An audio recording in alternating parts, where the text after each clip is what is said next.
Assalamualaikum warahmatullahi wabarakatuh. Perkenalkan, saya Intan Wahyu Wulandari dengan NIM FA 118061. Di sini saya akan menyampaikan tugas parasitologi saya, yaitu review jurnal.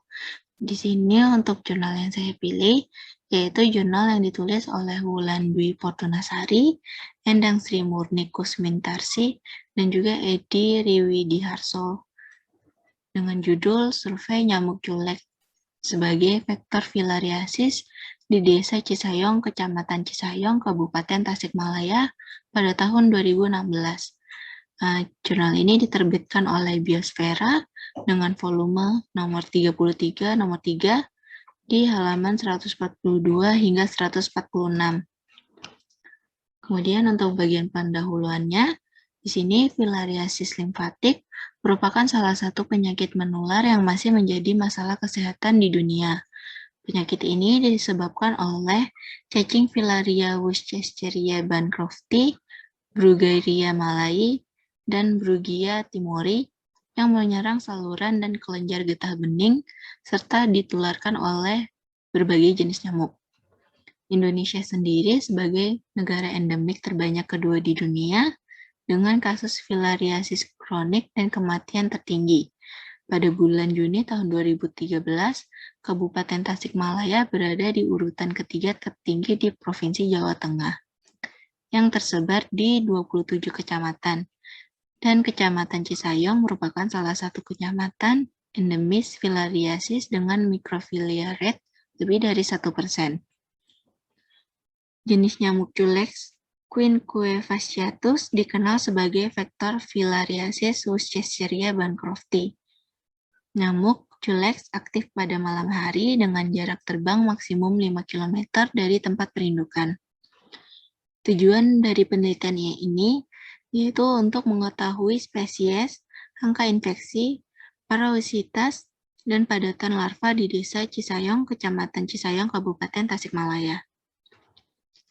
Untuk metode penelitian, penelitian ini dilaksanakan di Desa Cisayong, Kecamatan Cisayong, Kabupaten Tasikmalaya pada bulan Juli hingga September 2016. Untuk teknik yang digunakan yaitu teknik cluster sampling dengan kelompok cluster RT di Desa Cisayong yang berjumlah 39 RT. Untuk tempat pengambilan sampel dilakukan di 9 RT yang dipilih secara acak. Kemudian untuk penangkapan sampel nyamuk dilakukan pada malam hari pukul 6 sore hingga 12 malam dan pengambilan larva dilakukan pada siang hari.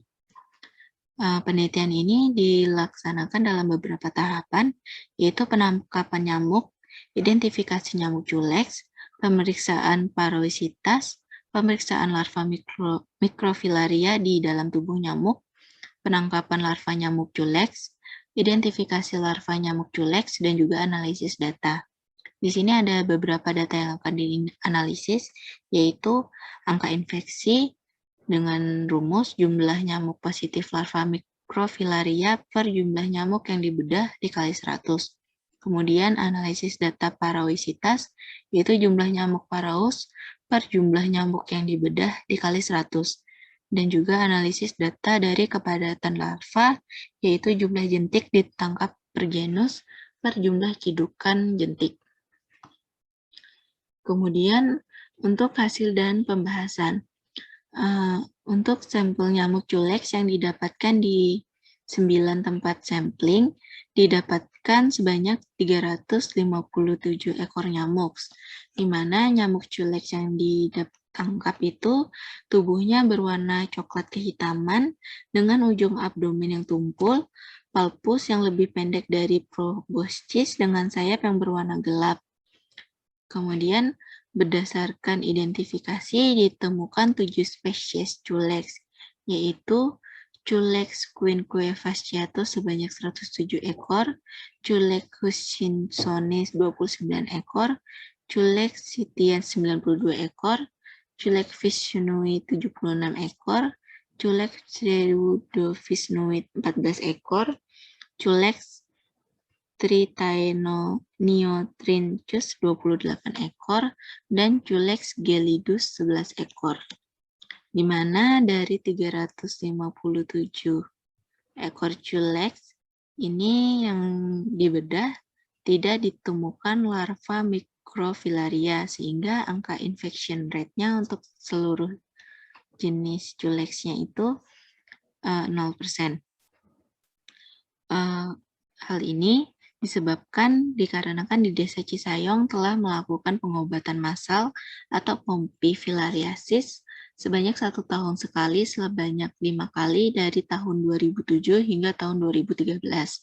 Karena keadaan ini mengidentifikasikan bahwa sudah tidak terjadi transmisi penularan filariasis limfatik di Desa Cisayong. Kemudian, tidak ditemukannya larva mikrofilaria di dalam tubuh nyamuk juga dipengaruhi oleh beberapa faktor, di antaranya yaitu kemampuan nyamuk untuk menghisap darah terbatas, kepadatan larva mikrofilaria dalam tubuh manusia yang rendah, dan juga faktor perilaku dari nyamuk dan cacing filaria di dalam tubuh manusia. Kemudian, transmisi dari filariasis ini terjadi melalui gigitan nyamuk. Dan nyamuk yang telah menghisap darah itu bisa ditunjukkan dengan parausitasnya. Paraus atau nuliparaus dari nyamuk itu diketahui dengan melakukan pembedahan pada bagian ovariumnya dan juga kita lihat pada bagian trakeolarnya. Jika trakeolarnya itu terurai, maka dikatakan paraus. Sedangkan jika masih menggulung, maka ovarium tersebut itu masih nuliparaus. Kemudian hasil dari pemeriksaan parusitas nyamuk Culex per spesies yang ditangkap, yaitu untuk Culex quinque fasciatus, dari 107 nyamuk yang dibedah didapatkan 71 ekor yang paraus. Kemudian untuk Culex hutchinsoni, dari 29 nyamuk yang dibedah, yang paraus adalah 5. Kemudian untuk Culex sitiens, dari 92 nyamuk yang dibedah didapatkan 63 nyamuk paraus. Culex visnui, dari 76 nyamuk yang dibedah didapatkan 42 paraus. Culex pseudovisnui, dari 14 ekor didapatkan 3 ekor yang paraus. Culex tritaeniorcynthus, dari 28 nyamuk didapatkan 15 ekor yang paraus, dan Culex gelidus, dari 11 ekor nyamuk yang dibedah dapatkan 6 ekor yang paraus. Dengan variety rate-nya yang tertinggi yaitu Culex sitiens, diikuti dengan Culex quinque fasciatus, Culex visnui, Culex gelidus, Culex tritaeniorcynthus, Culex pseudovisnui, dan yang terakhir adalah Culex hutchinsoni. Dan pada studi survei entomologi di suatu wilayah yang memiliki parusitas yang rendah, itu maka populasi nyamuk itu sebagian besar masih muda. Sedangkan jika parusitasnya tinggi, maka populasi nyamuk di wilayah tersebut itu sudah tua. Semakin tinggi parusitas nyamuk, maka semakin tinggi juga potensi untuk penularannya. Kemudian dari hasil penelitian terhadap nyamuk paraus didapatkan dilatasi. Dilatasi ini dapat digunakan untuk memperkirakan umur nyamuk. Nyamuk yang dapat menjadi vektor filariasis itu jika mempunyai umur yang cukup lama, sehingga parasit dapat menyelesaikan siklus hidupnya di dalam tubuh nyamuk, sehingga dapat berkembang menjadi larva yang infektif. Nah, ini adalah bentukan larva nyamuk Culex yang ditemukan di Desa Cisayong, di mana larva nyamuk bernafas menggunakan sifon, dan larva nyamuk Culex ini memiliki sifon yang agak ramping dan lebih panjang dibandingkan dengan sifon larva dari nyamuk Aedes, dengan kumpulan bulu yang lebih dari 1. Kemudian di bagian kepala dari nyamuk Culex ini, dia mempunyai kepala yang lebar, hampir sama dengan bagian toraksnya. Kemudian untuk kepadatan larvanya, didapatkan 27 ekor larva dari jumlah cidukan 8 kali. atau jumlah kepadatan percidukannya itu 3,38 plus minus akar 1,83. Ini artinya tingkat kepadatan larva di Desa Cisayong itu relatif rendah. Hal ini bisa terjadi dikarenakan kepadatan larva pada musim hujan dapat menurun dikarenakan larva di tempat perindukan akan terbawa oleh arus. Kemudian, hasil pengamatan larva culex di Desa Cisayong ditemukan di kolam ikan yang sudah tidak terpakai. Nyamuk culex lebih menyukai air yang kotor seperti genangan air kotor, limbah pembuangan kamar mandi, dan juga got.